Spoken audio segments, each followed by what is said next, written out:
आज मैं आप लोगों को हिंदी का सेट 4 बताऊंगा। देखिए इसमें आप लोग कितना सही कर पाते हैं देखते हैं।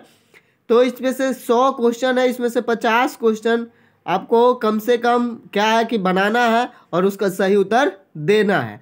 तो आप 100 में से कितना कर पा रहे हैं सो देख रहे हैं, ठीक है। तो चलिए पहला नंबर जो है वह है भीम राव अंबेडकर का मृत्यु कब हुई। तो इसका सही आंसर आप लोग बताएंगे क्या होगा। आप लोग अपना नोट करके लिख करके रखेंगे और मैं जो बताऊंगा उसको देखेंगे कि क्या सही है या नहीं। लास्ट में आप पूरे के पूरे बताएंगे। तो पहला इसका आंसर जो है 1956 वही इसका सही आंसर है। भीमराव अंबेडकर का अंबेडकर की मृत्यु कब हुई तो 1956 ईस्वी में। फिर है the caste in India their mechanism के लेखक कौन है। तो दूसरे नंबर का आंसर है आपका भीमराव अंबेडकर। फिर आपका जो नेक्स्ट क्वेश्चन है वह है नलिन बिलोचन शर्मा की कहानी है। तो जैसा कि आप लोगों को याद ही होगा, जल्दी जल्दी आप लोग इसको बताएंगे कौन होगा। तो 3 का आपका सही आंसर होगा 20 के दांत। क्लियर। फिर अगला है सेन साहब किस कहानी के पात्र है। तो ये भी आपको पता होगा, इसका भी आंसर होगा 20 के दांत। फिर आपका नेक्स्ट जो क्वेश्चन है वह है भारत से हम क्या सीखे किस साहित्य विद्या में है। तो 5 का आंसर सही होगा, भारत से हम क्या सीखे एक भाषण विद्या में है। क्लियर। फिर आपका नेक्स्ट क्वेश्चन है कौन सी भाषा सभी भाषाओं की अग्रजा है। तो 6 का आंसर आपका होगा संस्कृत सी। फिर आपका जो नेक्स्ट क्वेश्चन है वो है नाखून क्यों बढ़ते हैं यह प्रश्न लेखक के समक्ष किसने उपस्थित किया।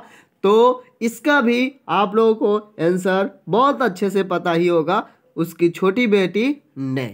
फिर अगला क्वेश्चन है नाखून मनुष्य का है क्या है। तो इसका आंसर आपका सही होगा ऑप्शन ए प्राचीनतम हथियार। फिर आपका नेक्स्ट क्वेश्चन है उत्तर भारत के नागरी लिपि को हम किस नाम से जानते हैं। तो इसका सही आंसर होगा ऑप्शन ए देवनागरी लिपि। फिर अगला जो क्वेश्चन है वह महमूद गजनबी द्वारा चलाया गया सिक्का किस लिपि में लिखा गया। तो 10 का सही आंसर है ऑप्शन ए ब्राह्मी लिपि। फिर आपका जो नेक्स्ट क्वेश्चन है वह है बहादुर कहाँ से भाग कर आया था। तो इसका 11 नंबर का सही आंसर है ऑप्शन सी नेपाल से। उसके पश्चात है रिश्तेदार की पत्नी के कितने रुपये खो गए थे। तो 12 का आपका सही आंसर है 11 रुपया। अगला जो क्वेश्चन है दूसरों की नकल कर लिखा गया साहित्य कैसा होता है। इसका सही आंसर होगा 13 का ऑप्शन सी अधम। फिर आपका नेक्स्ट है बिरजू महाराज को संगीत नाटक अकादमी अवार्ड किस उम्र में मिला। तो इसका आंसर होगा सही ऑप्शन 14 का डी 27 वर्ष। फिर आपका नेक्स्ट क्वेश्चन है अभिनयों में लेखक ने कितनी भाषाएं कितनी कविता लिखी। तो 15 का सही आंसर होगा ऑप्शन सी कितनी है 35। फिर आपका अगली जो क्वेश्चन है वह है मछली किस प्रकार की कहानी है। तो आप लोगों को ये पता ही होगा कि 16 का क्या होगा ऑप्शन सी सामाजिक। तो आप लोग काउंटिंग करते चलेंगे, ठीक है। फिर आपका जो नेक्स्ट क्वेश्चन है बिस्मिल्लाह खां के मामा का नाम था क्या था। बिस्मिल्लाह खां के मामा के नाम तो 17 का ऑप्शन सी सादिक हुसैन। अगला क्वेश्चन भारतीय संस्कृति किसका प्रतीक है। तो 18 का आपका सही आंसर है ऑप्शन डी विभिन्न संस्कृतियों के सामंजस्य का, ठीक है। अगला क्वेश्चन है गुरु नानक के अनुसार किसके बिना जन्म व्यर्थ है। तो इसका सही आंसर है राम नाम के बिना ऑप्शन डी। ये सब आपको पता होना चाहिए और होगा ही। गुरु नानक किस भक्ति धारा के कवि है? तो इसका सही आंसर होगा 20 का ए, निर्गुण भक्ति धारा। फिर आपका नेक्स्ट क्वेश्चन है, कौन सी कृति रसखान की नहीं है? तो ये सारे कृति है जिसमें से एक रसखान, मतलब सारे के सारे रसखान की है पर एक नहीं है ना? तो वो कौन सा है? तो 21 का ऑप्शन है अष्टयाम, ऑप्शन सी। फिर आपका नेक्स्ट क्वेश्चन है, घनानंद किस काल के कवि है? तो घनानंद के बारे में आप जानते हैं कि इसका आंसर कौन से काल का है? तो ऑप्शन बी, रीतिकाल। फिर नेक्स्ट क्वेश्चन है, अति सुदोष स्नेह को मार्ग है शीर्षक सवैया किनकी रचना है? तो ये है कवि घनानंद की। किसकी है? घनानंद की। प्रेम घन किस युग के कवि है? तो इसका आंसर है भारतेंदु युग। अगला क्वेश्चन है, पंत जी की भारत माता कहाँ की निवासनी है? तो इसका सही आंसर है ऑप्शन ए, गांव की। अगला है, दिनकर की काव्य का मूल्य स्वर यानी मूल स्वर क्या है? तो इसका सही आंसर है ओज एवं राष्ट्रीय चेतना। फिर आपका नेक्स्ट क्वेश्चन है, कौन सी कृति अयज्ञ की नहीं है? यानी कि इसमें सारे अयज्ञ की कृति है, इसमें से कौन सा नहीं है? तो इसका आंसर है मिलन यामिनी। फिर आपका नेक्स्ट क्वेश्चन है, शेखर एक जीवनी किस विद्या की रचना है?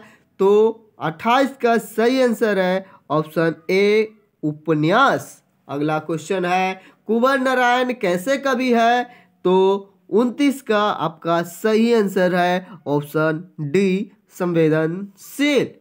फिर आपका नेक्स्ट क्वेश्चन है, इसी दुनिया में किसकी कृतियां है? तो 30 का सही आंसर है ऑप्शन ए, बीरेन डगवाल। आप लोग अपना देखते रहेंगे। चौखट में बेटे को क्यों नहीं अटता? क्या नहीं अटता? जल्दी से बोलेंगे।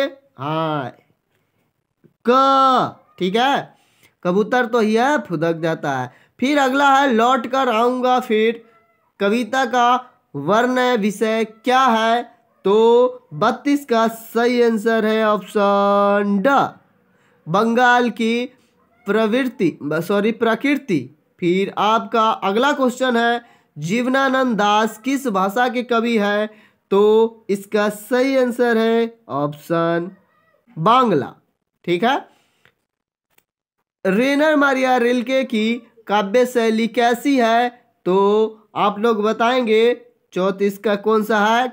गीतात्मक। फिर अगला जो क्वेश्चन है वह है, दिनकर को ज्ञानपीठ पुरस्कार किस रचना पर प्राप्त हुआ? तो 35 का सही आंसर होगा उर्वशी। फिर आपका नेक्स्ट क्वेश्चन है, जनतंत्र का जन्म शीर्षक कविता में दुधमुही शब्द का प्रयोग किसके लिए किया गया? तो इसका सही आंसर होगा ऑप्शन जनता के लिए, ऑप्शन डी। फिर आपका नेक्स्ट क्वेश्चन है, मगम्बा क्या काम करती थी? तो 37 का सही आंसर होगा ऑप्शन दही बेचना।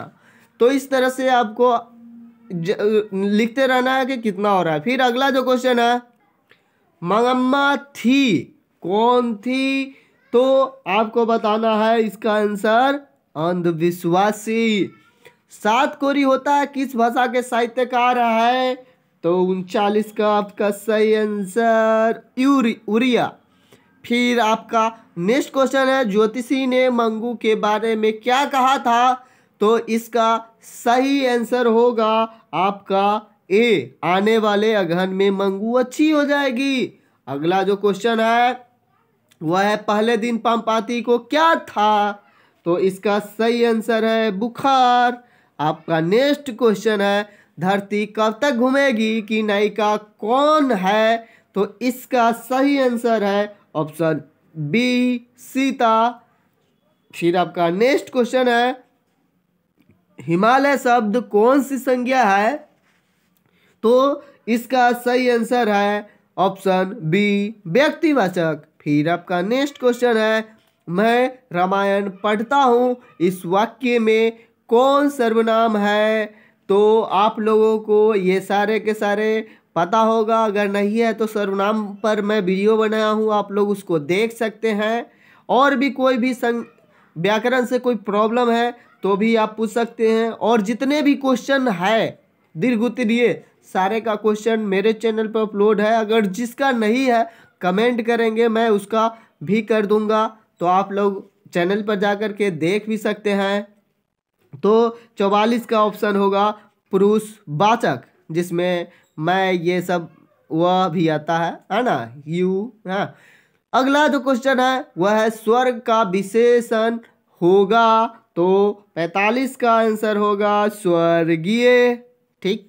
अगला, राम ने रावण को मारा, इस वाक्य में कौन दो कारक के चिन्ह है? तो इसका सही आंसर होगा कर्ता और कर्म, कर्ता ने कर्म को। क्लियर?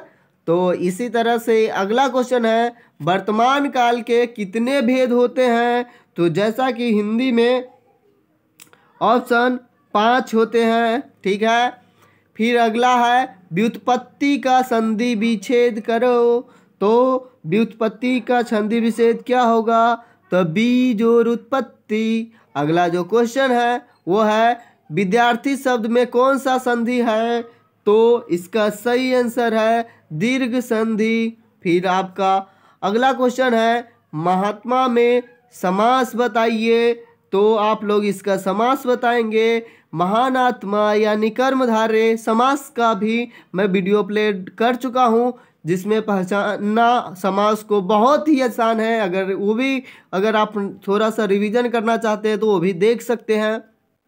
तो मैं ये वीडियो लेंदी हो जाएगी क्योंकि मैं कैमरा से शूट कर रहा हूँ, तो इसका MB कुछ ज़्यादा लगता है। तो फिर हम लोग 50 क्वेश्चन पार्ट 2 में देखेंगे। तो फिर मिलते हैं नेक्स्ट वीडियो में, तब तक आप लोग बताएंगे कि 50 में से कितना आया। फिर अगला पार्ट 2 में देखेंगे इसका 100 और फिर टोटली जोड़ करके आप लोग बताएंगे। तो फिर मिलते हैं नेक्स्ट वीडियो में। Thank you for watching.